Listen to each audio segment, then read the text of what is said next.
Again, thank you for joining us. My name is Martha Chavez, and I use the she, her, ella pronouns. I am the Assistant Dean for Graduate Diversity here at UC Berkeley, and I'm so excited to facilitate this Belong at Berkeley session on engaging with diverse faculty.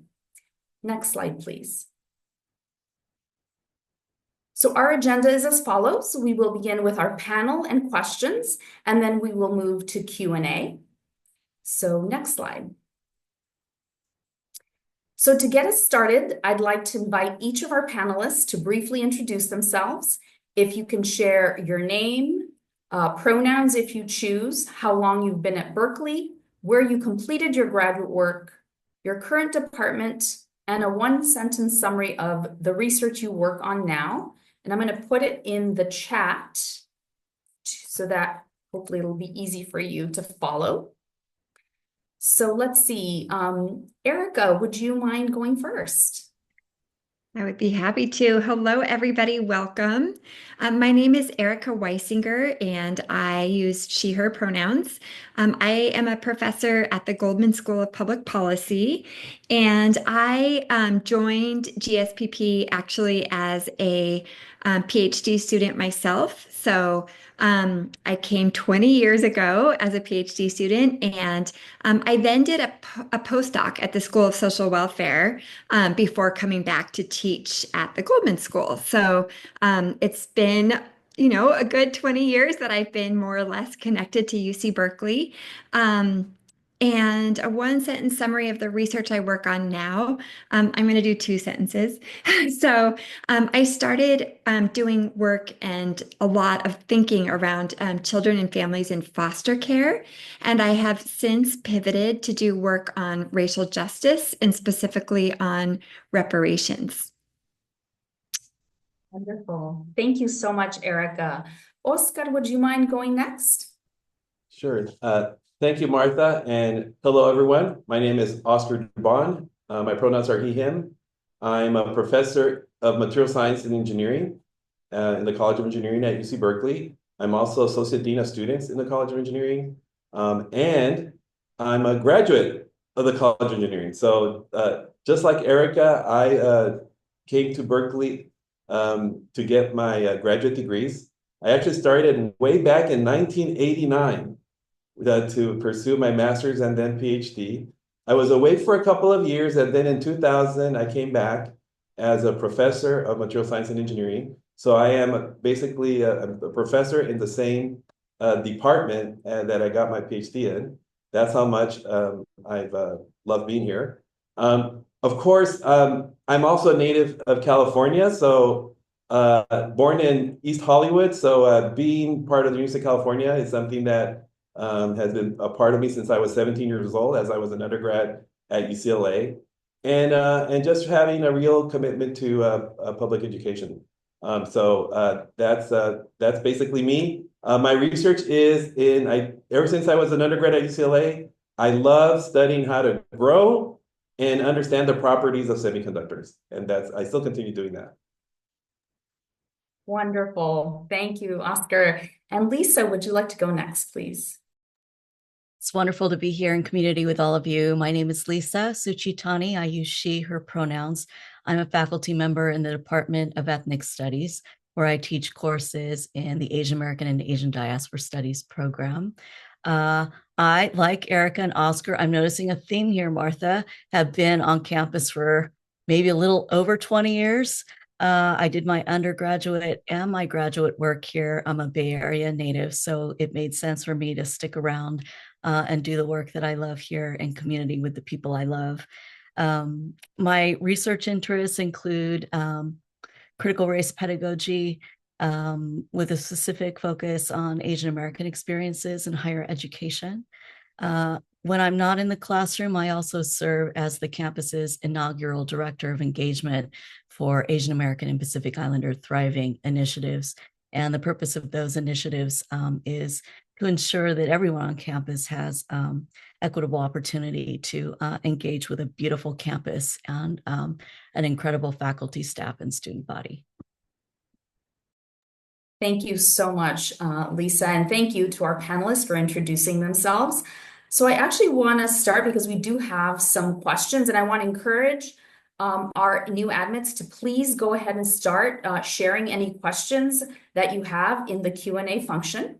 So I'm going to start with some pre-developed questions that we have. And what I'd like to ask our panelists is if each of you can share what are the most important strategies for succeeding and thriving academically and socially here at UC Berkeley.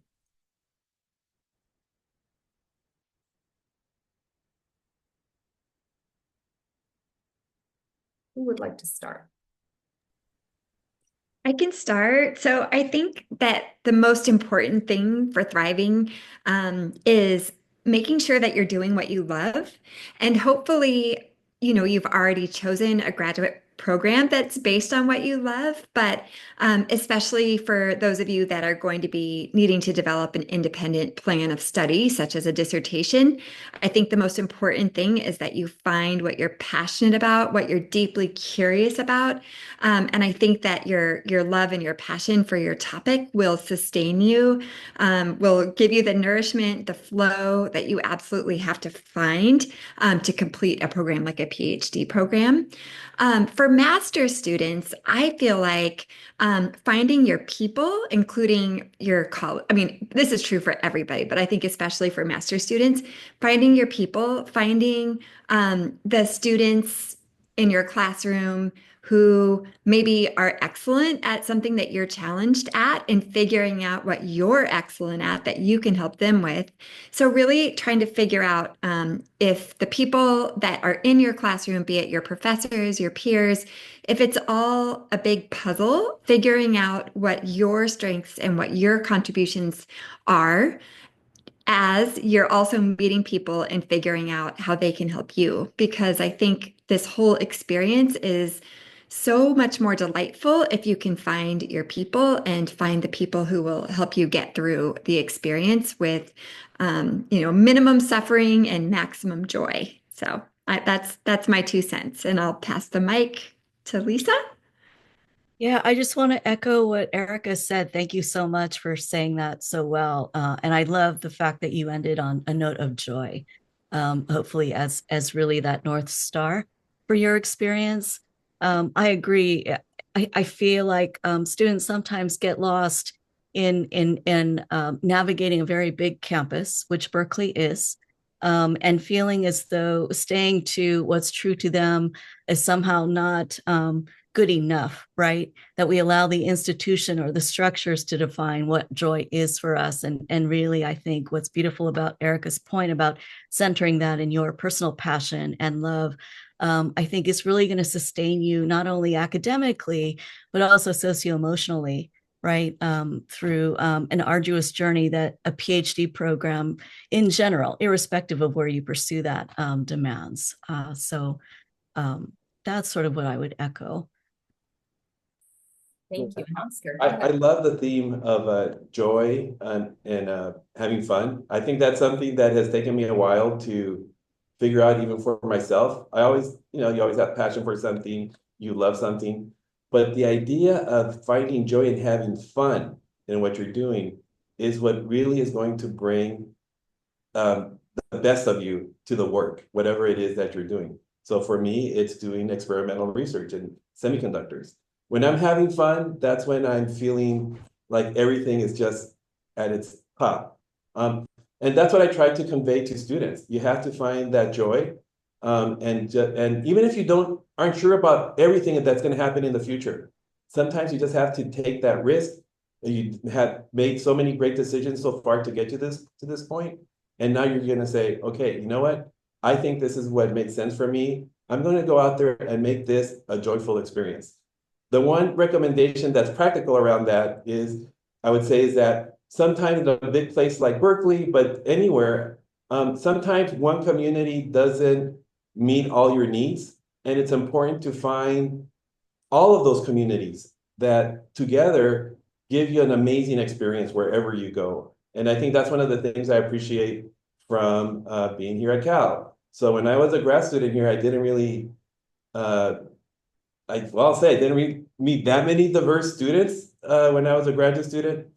However, I went across campus randomly to attend an event, and suddenly I met many diverse students in the social sciences, in the humanities, in other areas, other fields in STEM. And that really just changed my experience of the campus. I still love doing my research in my department, and I knew that I had this other community that was just helping me to kind of balance myself and feel like I was embracing all of who I was back then and bringing that to the work, which is what makes the work the best. So that to me is just making sure that you're not going to find it all in one place necessarily, and being able to explore and get out of your comfort zone to do that. Yes, I love what you all have shared. I think your points are so critical. And I really appreciate, Erica, you raising that, we have master's students, we've got doctoral students, professional students, and I think a lot of the advice that you all have shared really align with whatever department or degree program you're pursuing. And at the same time, thinking about, depending on the duration of your program, whether it's a 1 year, 2 year, or 5 year degree, that you really need to think about also having a plan because, as Oscar mentioned, there's so much here at Berkeley. Getting out and really exploring all that Berkeley has to offer is really going to enrich your experience. So I want to underscore that. And I also want to just also raise one point that that is in the Q&A, and it actually talks about sort of the opportunity for multidisciplinary opportunities, which is what Oscar shared. And it's actually directed for you, Lisa. There's someone who's been admitted to the Masters in Social Welfare. They're very passionate about working with the Asian American community in mental health. Would there be an opportunity to work cross-departmentally with faculty like you? Do you want to just share a little bit about that or any thoughts? Sure, I'd love that very much. Feel free to email me directly about that. I think that whether you have a 2 year, a 1 year window or a multiple year window, to Martha's point about, really exploring the opportunities available to you. I think that's so critical, especially given the fact that our identities, who we are quite intersectional, right? I don't feel like in some ways at a big institution, we fully recognize, right? Or that the structures allow us to see how our work is so interconnected. And I have to admit, I would have never thought that I would be working with someone trained in engineering ever in my career at Berkeley until Oscar was, working in the Division of Equity and Inclusion, and we got to know each other through that work. But I think that really being open to opportunities and knowing that there are many spaces where a lot of great work can bloom. And allies who are also committed to the work of public service, that is a real principal value of this institution, is key to, I think, navigating your journey here. Wonderful. So I want to actually ask all of you, because we're getting a few questions just about also engagement with faculty. So what advice do you have for graduate students who may not know how to engage with faculty or may be experiencing imposter syndrome or not feeling confident in their preparation or abilities when engaging with professors? Can you all share thoughts on how best to engage with our faculty? I can start on that one. So the first thing I want to say is, it varies by department, but within my department at the Goldman School of Public Policy, I know this is also true of the School of Social Welfare, of a lot of the departments, you will encounter many professors who are themselves first generation. So if you're in a position where maybe you don't have a background where you've been exposed to academia in your upbringing, just know that you might be very surprised by how many of your professors are actually in the same position as you and who themselves experience imposter syndrome. So if it's any consolation, many of us are in the exact same position of, for me, just having to pinch myself every day to be like, is this real? Am I really here? And when are they going to find out that I don't belong here? Because, I am first generation. And so I think that I'm always amazed at anytime I think I have somebody figured out, whatever assumptions I was making are often incorrect. And even those where I have a little bit of jealousy because I'm thinking to myself, oh, this professor's parents were both academics and they were just born into this and everything's coming naturally to them. Sometimes those are the faculty members who are the most experience the most imposter syndrome. So just know that that's a really universal feeling among a lot of folks, if that's any consolation. So I wanted to share that. And then I will say it's kind of a joke among faculty that our office hours are often really lonely. So we all have office hours and often nobody shows up, whether it's on Zoom or in person. So really don't be afraid to come and talk to your faculty members during their office hours. I'm always delighted. And I know my colleagues are too. Like we're truly delighted to see you during our office hours. So don't be afraid to take advantage of those opportunities. Before and after class is also wonderful. If you're not comfortable speaking out in class, I think you'll be surprised by how approachable many of the faculty members are at UC Berkeley. So I will pass the mic. Sure. Or Lisa, do you want to share any thoughts on that topic? I would say, to echo Erica's point, I too am a first generation college student, and the pursuit of a PhD, I didn't even know what that was until my senior year at Berkeley, and had the good fortune of meeting mentors who saw something in me that I still don't see. And so to your point, Erica, about, always pinching myself and wondering how I'm here and why, that's a daily reality. I think what students don't recognize sometimes is that, at least I feel that my retention here on this campus is very much tied to your presence here and the work that you do here. And so, when I'm in my office and feeling alone, like, that's a very real thing, right? Because in my mind, really what I'm trying to do is to structurally and intellectually build a space where the next generation of scholars can take this further than we were able to take the work.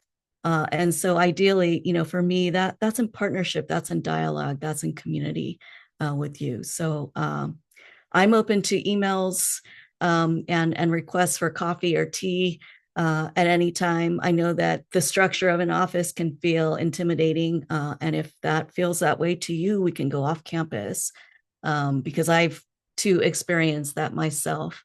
And I think, given how big this campus is, it's really easy to feel that somehow someone had made a mistake in the admissions office. And I think the best advice someone gave me when I started as a first year was to remember that no one ever made a mistake in admitting you to this campus. And once you settle into that identity, I think pursuing opportunities becomes a little bit easier.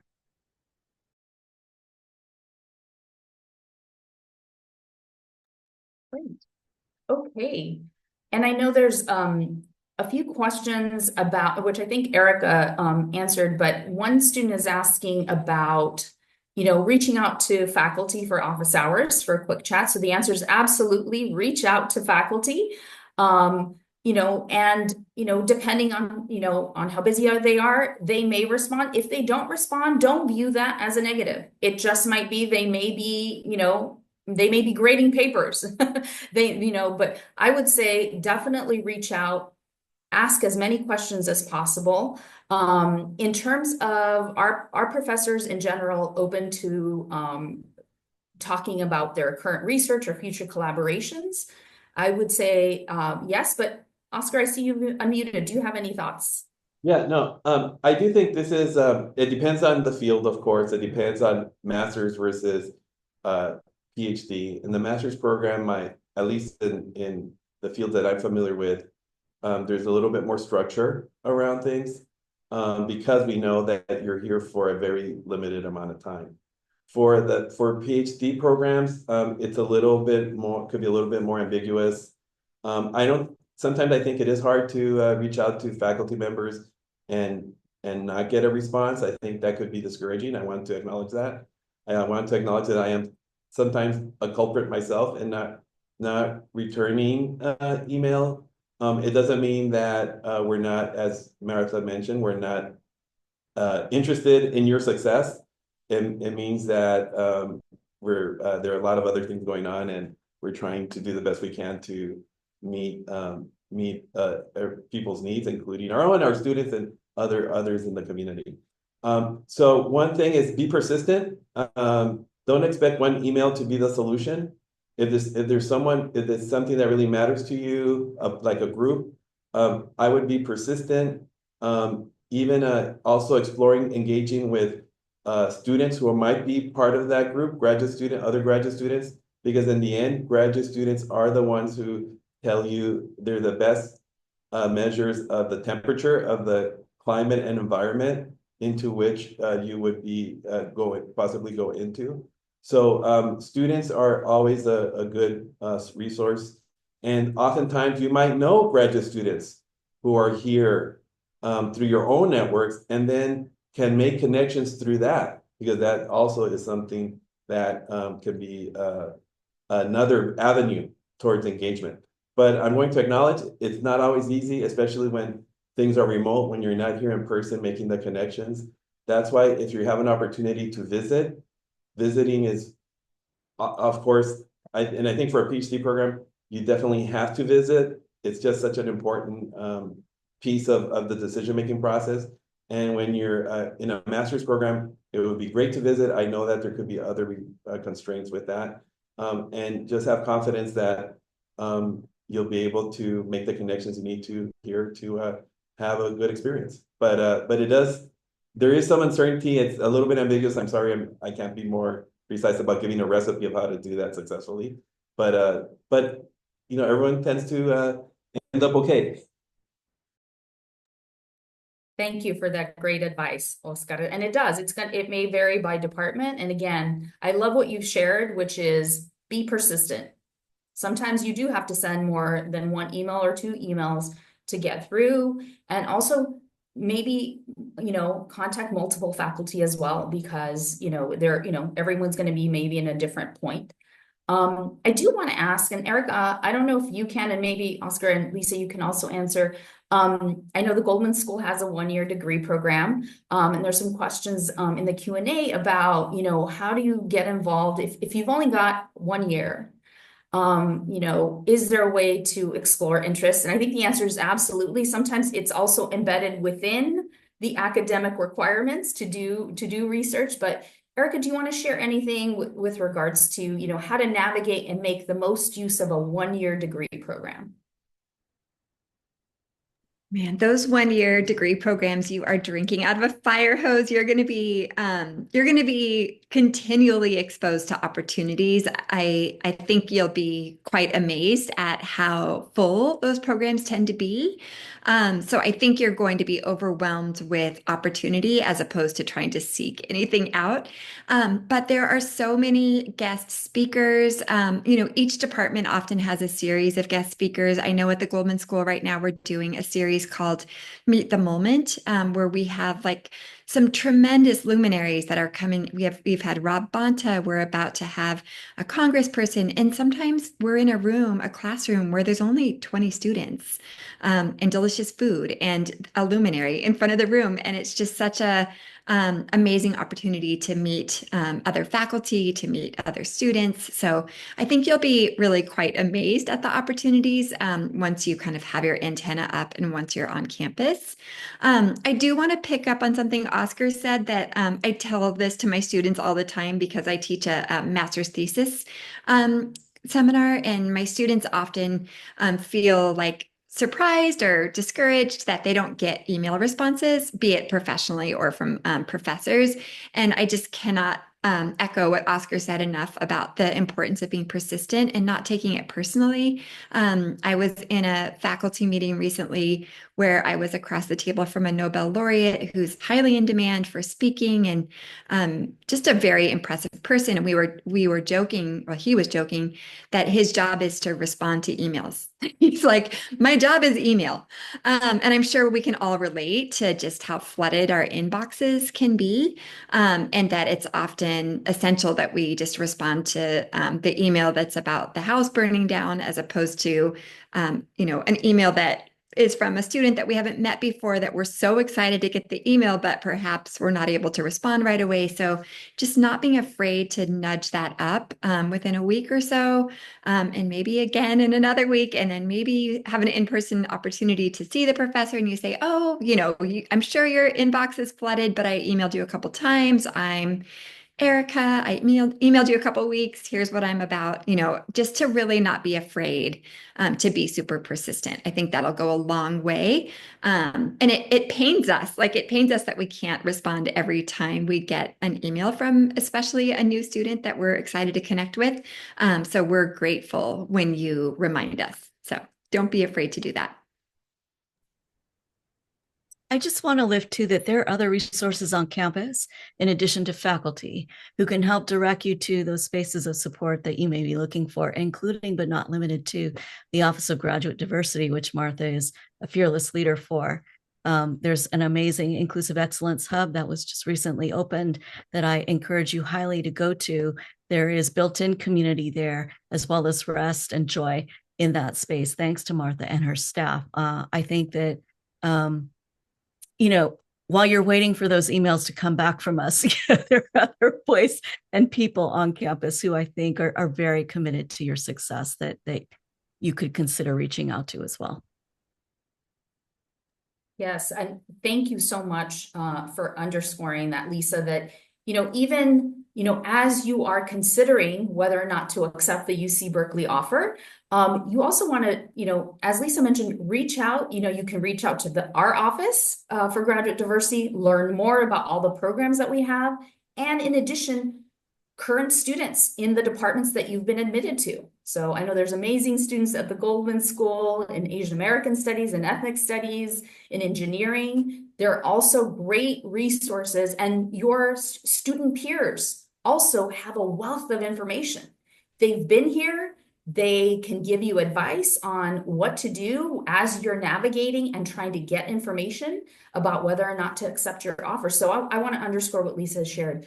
Definitely leverage as much of the information as you can, and many different people, in addition to faculty, as well as current students and offices across the campus that you're going to be learning about throughout this week of webinars. Let's see. I know that there's a few questions in the chat. Let me just see if we can look at what's here. 1 second. I saw a few questions around norms for reaching out, like when to reach out. And I don't think there's one right answer. And I also think that it just varies by department, varies by professor. So I think if you are passionately excited about working with somebody, I don't think it's too soon, even if you're not coming until the fall.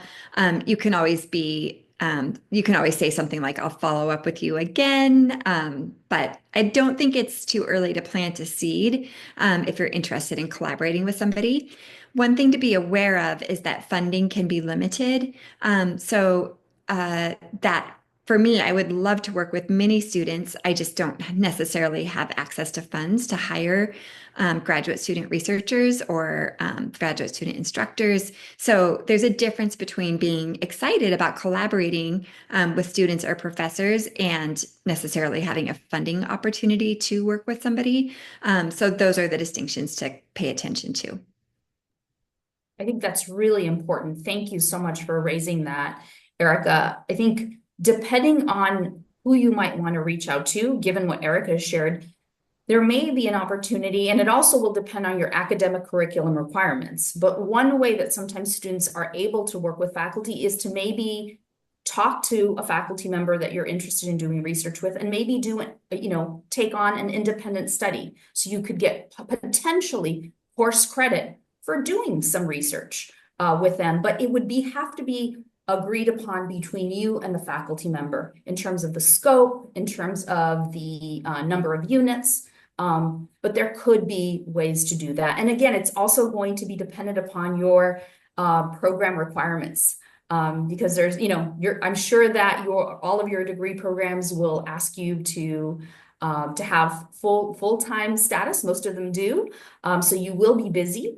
And so just sharing that it's important to think about, how you can maximize and leverage all the resources, but also be realistic because you want to enjoy and really learn as much as you can. And so think about having and setting goals for your academic time that you're here. I think that's really important, and be realistic because in addition to, again, taking advantage of as many opportunities as you can, you also may want to make sure that you are well, that you are taking care of your health, that you are also networking and building connections, not just with your peers and faculty across the campus, but also thinking about if you're in a professional degree, what you might want to be doing a year from now when you're graduating or 2 years from now. So thinking about maybe networking for summer internships or for full-time positions, which also takes up time in your schedule. So I'll just mention that briefly. Let's see. So I see there's a question here about how do we go about advisor relationships? Are there any advisor horror stories or tips for success? So maybe I like to say a little bit about that. Like I mentioned, an advisor isn't an end-all mentor necessarily. Sometimes advisors could be this really pivotal person in all dimensions of your life when you're here. But I think that's really the exception rather than the rule. I think your advisor is there to advise and to lead you through your program and through research, and depending on what that advisor is assigned to do, there are different types of advisors. And I'll go back to what I said before is, make sure that you have a clear idea of what are shared expectations, and that your advisor has an idea of what the shared expectations are for that relationship to work. And that is something that even within a department could vary, whether it's your research advisor, you could have an academic advisor who's making sure that you're going through completing all of the degree requirements. There are different types of advisors, but I think sometimes we need to have a network of advisors to help us navigate through many things, including future career decisions, as well as just the intellectual pursuits that you're having, and sometimes the social engagements. So, it may not be that one person. It could be it's likely going to be many people who are going to offer that mentorship that you might think might come from one person, but really is coming from many, including people in the Zoom, people like Martha, who mentors and advises so many students. I go to Martha to ask for advice, and then talk about and engage. And sometimes we're sharing, supporting a student moving forward. So it really is. It takes a village, and it's okay, and that's the way the system is. And I think there are many benefits because you're not relying on this one relationship that is going to make it or break it. And then the last thing is go talk to graduate students in the group. If graduate students aren't happy, well, you better make sure well, why am I going to be happy? Well, maybe there are going to be reasons why you're going to be happy, but there's a good chance you're not going to be happy either. So, and that, again, it varies from group to group, not just from department to department, program to program. Some advisors are great, others have another priority of how they want to advise. And so you always want to make sure that match is also a good one by having a conversation and setting clear expectations of what you're expecting and what they're expecting as advisors. That is such excellent advice, Oscar. Lisa and Erica, would either of you also like to share? I know also as doctoral students as well, but please go ahead, Lisa. No, I just want to say I appreciate Oscar's distinction between an advisor versus a mentor. You can have as many mentors as you have the space to, and I would strongly recommend having many mentors in your life, right? Not just in your graduate pursuits, but overall. Martha is my mentor. Grateful for you, for all that you advise me on, Martha. I think that going back to the point about funding for research, your immediate department is not the only source for funding. There are research centers on campus that have fellowship opportunities for research projects that you could pursue. So look for those. you can even probably look them up now. They're all sort of, I think, they're not all in one space, unfortunately, on a website. I think you'll have to just sort of search, but they are there. And then lastly, I would say, I can't remember who said something that triggered me to write this down, but I think it might have been a question in the Q&A. There are a few questions about, how you think about a professional career postgraduate school. And my experience has been, I sort of consider myself an accidental scholar. If you had asked me as a graduate student if I would ever imagine myself doing this now, I would have said, no way. When I left my PhD program in the School of Education, I had actually no intentions of coming back to campus and was invited back to campus about 5 years later to teach a few courses. And really, the reason why I stay is the brilliance of our undergraduate students here. I have learned so much from them, and I hope that you have the opportunity to learn from them as well. So as you're thinking about your journey, please consider all the multiple spaces and opportunities for growth, including, the possibilities of your degree not being your identity, right? But perhaps a pathway to something that you love. I think that part gets a little tricky sometimes at an institution like Berkeley. And I hope that you give yourself that grace to be kind to yourself about that. Thank you for that, Lisa. That was great. Erica, any thoughts on just faculty, student, advisor relationships?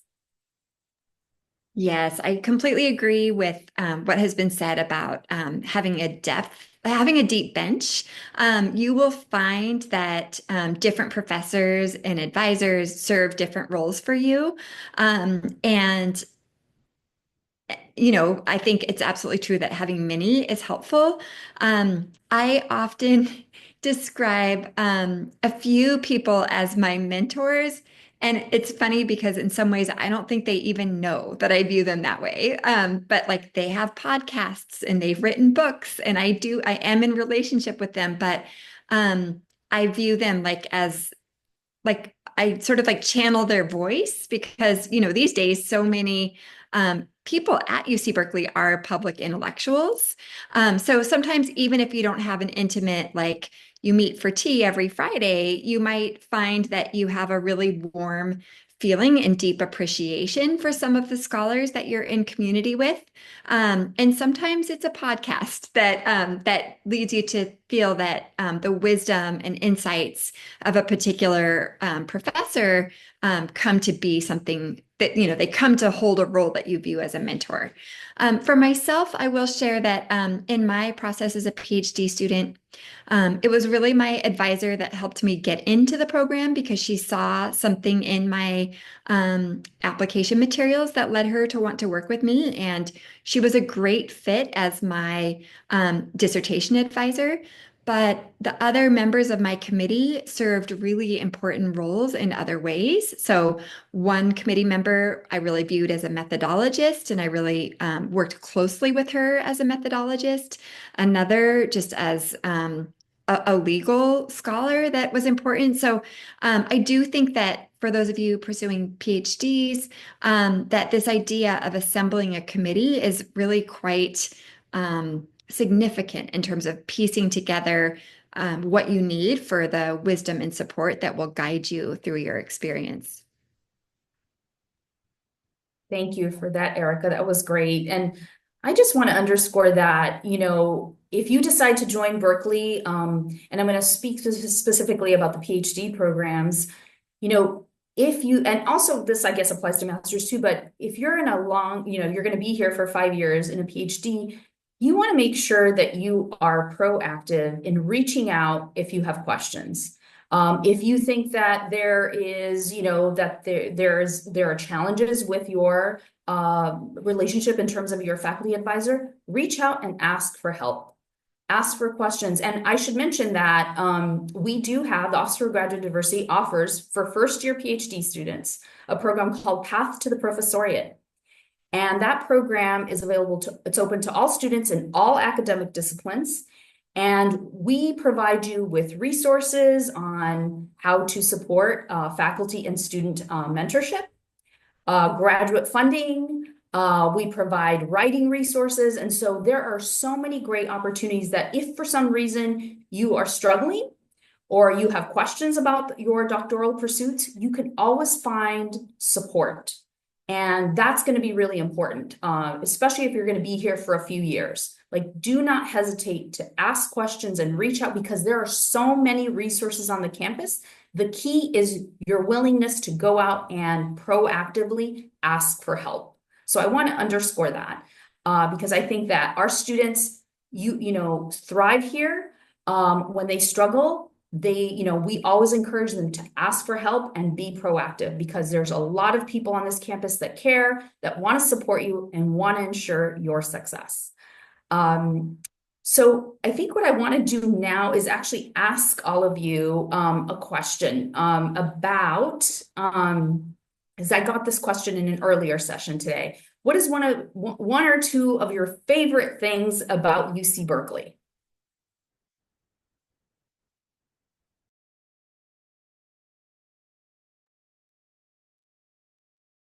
Well, okay, so I obviously I love being here since I've been here 35 years. And I just want to say I'm a Berkeley alum, a Berkeley faculty, a Berkeley parent, a Berkeley husband. I met my wife here in 1992. And that we're both from Los Angeles, but we made the decision of being here. It's not just about the excitement of doing, amazing research and being at the cutting edge. It's all of the opportunities to get to meet other people who are just as passionate as you are about your work. They are passionate about their work. And that is just such a beautiful learning opportunity, as just to get to know other people who aren't even necessarily doing semiconductor research like I am. That just has been just enormously beneficial, and the thing that I love the most, aside from also the nature. Berkeley is urban and it's also in nature, and I love that combination of being able to suddenly go and take a hike in the redwoods, which is only 20-minute away. I could ride my bike to the redwoods. Those types of things that gives you an opportunity to kind of be with yourself, be with nature, and be with this amazing community. I would second Oscar's points about it being a very beautiful campus. I also think for me, the most favorite part about the campus that keeps me here are the people. I continually meet wonderful people on a daily basis. I'm always learning new things here because the campus is so big. And, I think that's very rare, right? I think sometimes it's easy to feel like you sort of understand something and it feels a bit rote, but there's always something new and exciting happening on our campus and in the broader community. And as someone who likes to continue to learn new things, I'm always very humbled by the work that happens here and the amazing people on this campus. Karen? My single favorite thing about my job is the students. I adore undergraduate students. If you get to work with an undergraduate student, you're going to have like 1,000 times better experience at UC Berkeley. Our undergraduates just blow me away. And I also teach graduate students, and I adore our graduate students as well. So it's the students, like that is why I am here. And then like not only do you have these bright, curious, hugely inspiring students, but you also have these colleagues that are just continually helping you stretch and grow and think in new ways. There's never a dull moment. There's always something interesting. There's always a lunchtime talk. There's always, a new article that you can't wait to read.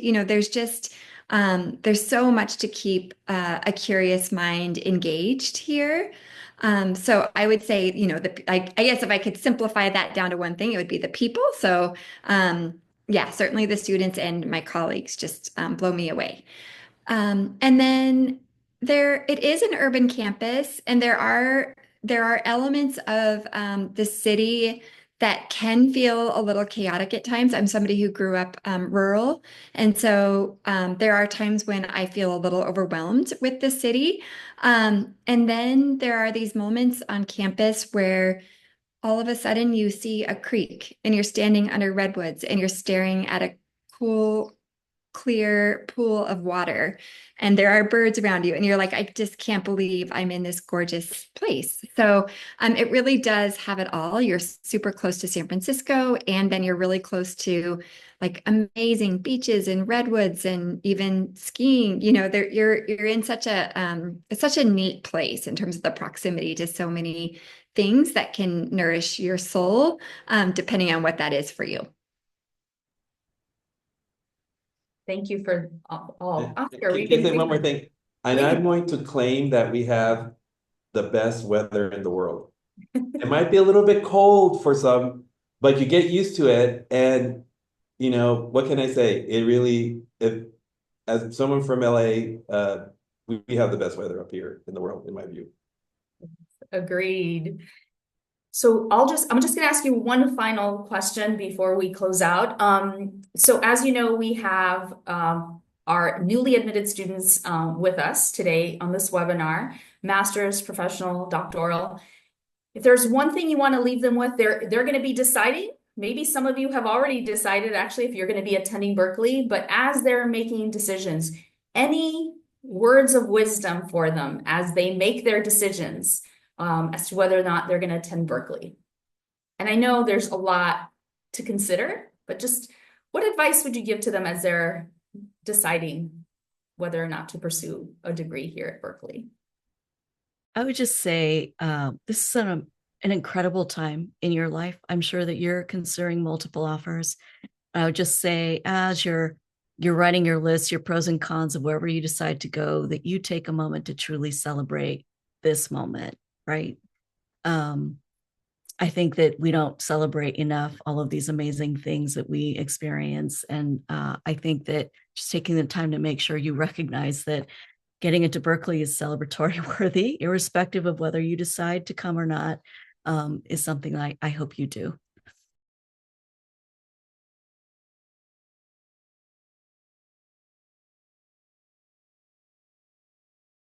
I got so taken with Lisa's response that I forgot. How to make the decision. Is that what it was? I mean, Berkeley's amazing. Here's what I want to say about Berkeley.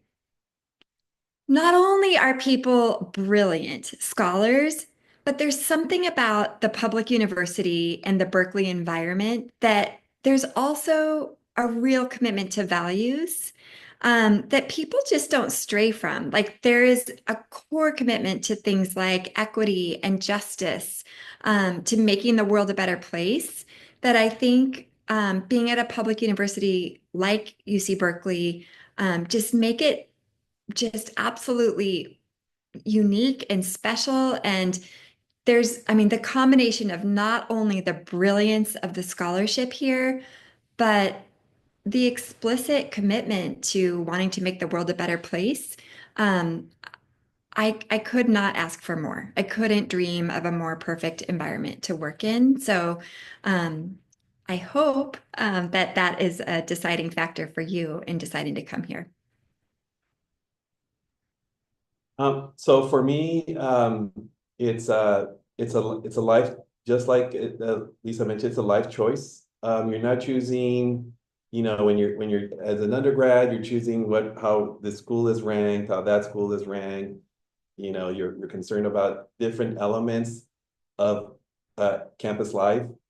This is like some of you are returning to graduate school after having been away for a while. You're going to see people who are just living their lives and have chosen to come to Berkeley for that excitement about that intellectual piece, and also for finding a place that they feel they can make their home for that period of time.